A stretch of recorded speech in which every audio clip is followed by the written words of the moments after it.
I do not play horror games, and I do not watch horror movies. But I heard a lot of good stuff about Alan Wake 2, and I decided to play it. And you know what? I do not regret it one bit. Here's why.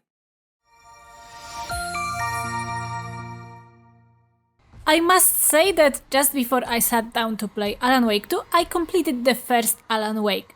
The original version, not the remastered one. That's because I had heard a lot of good things about it. Besides, before starting my adventure with the second installment of the series, I wanted to have some context of what had happened before. Although Alan Wake was ultimately good in terms of story, it seemed overrated to me, mainly due to quite boring gameplay and problems with pacing. That's why I was very curious to see how Alan Wake would compare to it. So, how does it compare? First of all, let me say this. It's amazing how much of a step forward Alan Wake 2 is compared to the original. It's of course clear that Alan Wake 2 just had to look better than the first game, as it came out 13 years later. However, it looks much better than anyone could have anticipated and also offers better gameplay, a much darker and more believable atmosphere, a more interesting and extensive plot, and better pacing. Let me now expand on each of these points. Let's start with the story. Well, since the game is called Alan Wake 2, I won't spoil anything if I say that Alan Wake, the author of best-selling novels from New York, returns in it.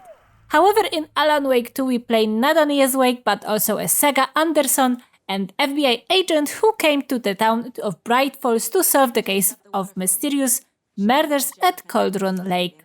We are of course talking about the same lake that is the mysterious dark place. Alan Wake was trapped in this dark place 13 years ago by rescuing his wife Alice.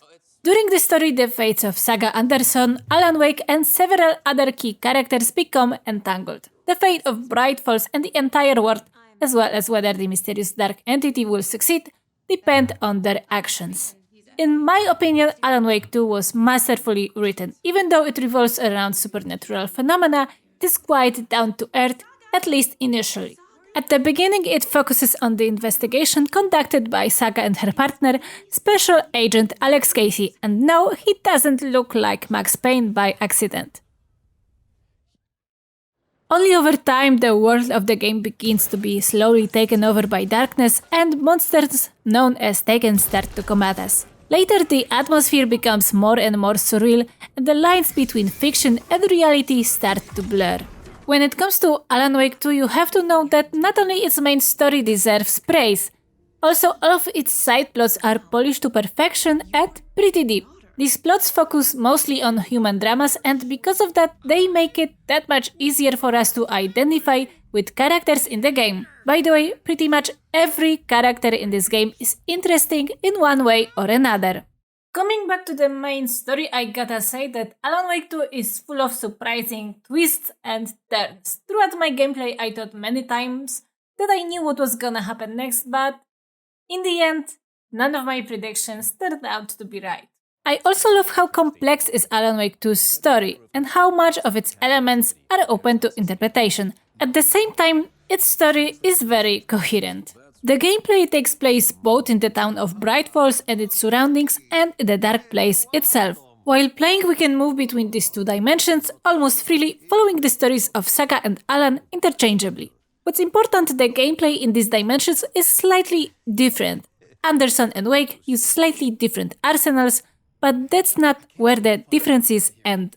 As Saga, we can visit some things she calls her mind place, which is a place in her mind where we can organize the obtained evidence, make important conclusions based on it, and consider what is in the heads of interrogated witnesses or suspects. I will also add that these elements of investigation, as well as the atmosphere of the game, make playing Alan Wake 2 feel like an interactive version of the True Detective series. On the other hand, as Alan, we take advantage of the fact that his writings can influence the reality around him. During the game, as a writer, we collect ideas for interesting plot threads and use them to change individual locations in the game and connect them into specific corridors through which we will be able to reach our goal. I haven't seen anything like this in any other video game so far. The gameplay in Alan Wake 2 revolves heavily around solving puzzles, but fighting enemies is also quite important. Combat in this game isn't complicated, but the Taken and other enemies can pose quite a challenge. On normal difficulty level, we must make sure not to waste any bullets and avoid enemy attacks. The fights with the bosses are so difficult that I had to fail most of them many times before I finally managed to beat them. Fortunately, Alan Wake 2 also offers an easier difficulty level for those who mainly want to learn the story. I must say that over time I switched to that easier difficulty. Let's just say that one of the bosses decided to show me that normal difficulty level just wasn't for me. But masochists should know that Alan Wake 2 has also hard difficulty level. I really like the fact that Alan Wake 2 isn't an overly long game. You can beat it in about 18 to 20 hours, which makes it a great game for people who do not have much time to play, as well as for those who play mainly after work or on weekends. What's weird, the atmosphere of the game was for me so heavy that it basically forced me to play Alan Wake 2 in reasonable portions.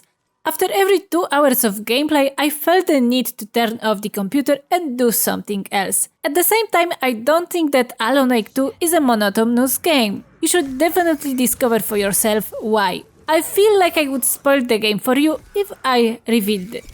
What makes the atmosphere of Alan Wake 2 so heavy? It mainly comes down to the fact how its world was built. This world is filled with details both in terms of graphics and sound. It consists of perfectly chosen, dark and creepy locations. I had a very bad feeling every time I entered an abandoned hotel or an old amusement park in the game. The gloominess of these places was strongly emphasized by how the game uses light and the lack of it. The darkness and disturbing sounds that accompanied me during the gameplay made my imagination run wild. It made me think that any second now something will jump onto me and try to kill me. I really won't be surprised if after playing Alan Wake 2, many people will suddenly start fearing the darkness. I also have to mention that Alan Wake 2 uses really good jump scares. Those jump scares made me jump on my chair more than one time. Unfortunately, jump scares in Alan Wake 2 cannot be turned off, which may be a real inconvenience for people with limited tolerance for these types of scenes. For example, people with epilepsy. Because of this, I think that Remedy probably could have done a little bit better in terms of accessibility. I mentioned that graphically the world of Alan Wake 2 is very detailed. I will add to this topic that its graphics are very realistic. This is due to the use of very high resolution textures, detailed 3D models, and ray tracing technology. In fact, Alan Wake 2 uses full ray tracing or so-called path tracing, which accurately simulates the light in the entire scene and takes the level of lighting and reflections to a new level. Thanks to this, Alan Wake 2 may be the best looking game ever created. Yes. What's important, Alan Wake 2 looks great even on lowest graphics settings with ray tracing turned off. On the other hand, as you probably guessed, Alan Wake 2's graphics and ray tracing push PCs to their absolute limits. Its system requirements are quite high. That being said, the GeForce RTX 40 series graphics cards allow you to enable in Alan Wake 2 NVIDIA's DLSS 3.5 technology with frame generation and ray reconstruction. The first one speaks for itself, but the second one replaces the two usually used denoisers with a unified AI model which significantly improves the quality of ray tracing, making the gameplay more immersive and the graphics more realistic, while additionally increasing the number of FPS. On my PC with an Intel Core i5-12500K CPU and a Pali GeForce RTX 4080 GPU at 1440p resolution at maximum graphics settings with DLSS set to quality, I could enjoy quite stable 80 to 90 frames per second. Enabling DLAA allowed the graphics quality to be raised to an even higher level at the expense of drop in FPS to 60, however my eyes accustomed to higher FPS prefer the gameplay without DLAA. Does Alan Wake 2 have any flaws at all? To be honest, it's really hard for me to pinpoint any of them. The game is technically very refined, and when I played it I didn't stumble upon any errors or glitches. For some, the pacing of the game may seem quite slow at times, but I think it was much better than in the first Alan Wake. Also, unlike some players, I didn't feel for even a minute like the game needs more enemy types. Also, I can't really complain about the optimization and system requirements of Alan Wake 2. I simply believe that it's completely justified why this game won't run on weaker hardware. All in all, I think that Alan Wake 2 is really a must-play game. I think it's really worth to experience everything it has in store, from intriguing plot and atmosphere straight from the first season of True Detective to really stunning visuals.